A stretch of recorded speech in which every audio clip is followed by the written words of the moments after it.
مفتی صاحب کے بیانات کے لیے مفتی مقصود مینگل کے آفیشیل چینل کو سبسکرائب کریں۔ بسم اللہ الرحمن الرحیم۔ سہیل خان چائنا سے پوچھتے ہیں کہ کیا موبائل کو باتھ روم میں لے جانا ٹھیک ہے، اور قرآن مجید اس میں موجود ہو تو ایسی صورت میں جبکہ وہ نقوش اسکرین پر موجود ہو۔ یہ باہر ممالک میں اکثر پیش آتا ہے جہاں لوگ قرآن مجید کہیں پابندیوں کی وجہ سے بھی نہیں رکھ سکتے۔ بعض ممالک میں تو اجازت ہے، آپ رکھ سکتے ہیں، بعض میں اجازت نہیں۔ تو باہر کے جو جوان ہوتے ہیں یا بزنس مین ہوتے ہیں وہ کیا کرتے ہیں، موبائل میں اپنے پاس رکھتے ہیں۔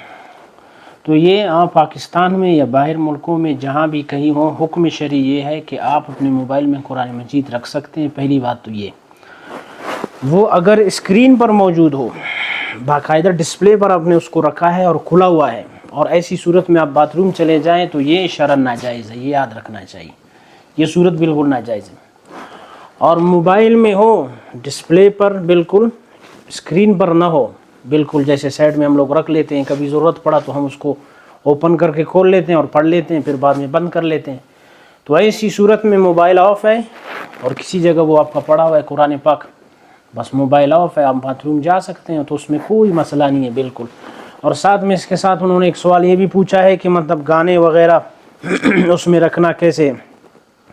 تو مسلمان کو یہ زیب نہیں دیتا کہ ایک موبائل میں جہاں آپ نے قرآن مجید بھی رکھا اور ساتھ میں گانے وغیرہ ہوں، شرعاً اس سے احتیاط برتنا چاہیے۔ اللہ تعالیٰ کا ارشاد ہے قرآن مجید میں، لیمیز اللہ الخبیث من الطیب، اللہ تعالیٰ خبیث اور طیب چیز کو الگ الگ رکھنا چاہتے ہیں، تو ان میں امتیاز اور الگ الگ جو ہے اللہ تعالیٰ ان کو کر رہے ہیں۔ تو مسلمانوں کو بھی چاہیے، قرآن ایک پاکیزہ اور اللہ کا کلام کتنی بہترین کتاب ہے، اس کا شان کتنا اونچا ہے، اس کا مقام اور مرتبہ تو ہر مسلمان کے دل میں ہے، اس سے انکار نہیں کیا جا سکتا ہے۔ لیکن یہ ہے کہ کم از کم ہر مسلمان کو احتیاط کرنا چاہیے۔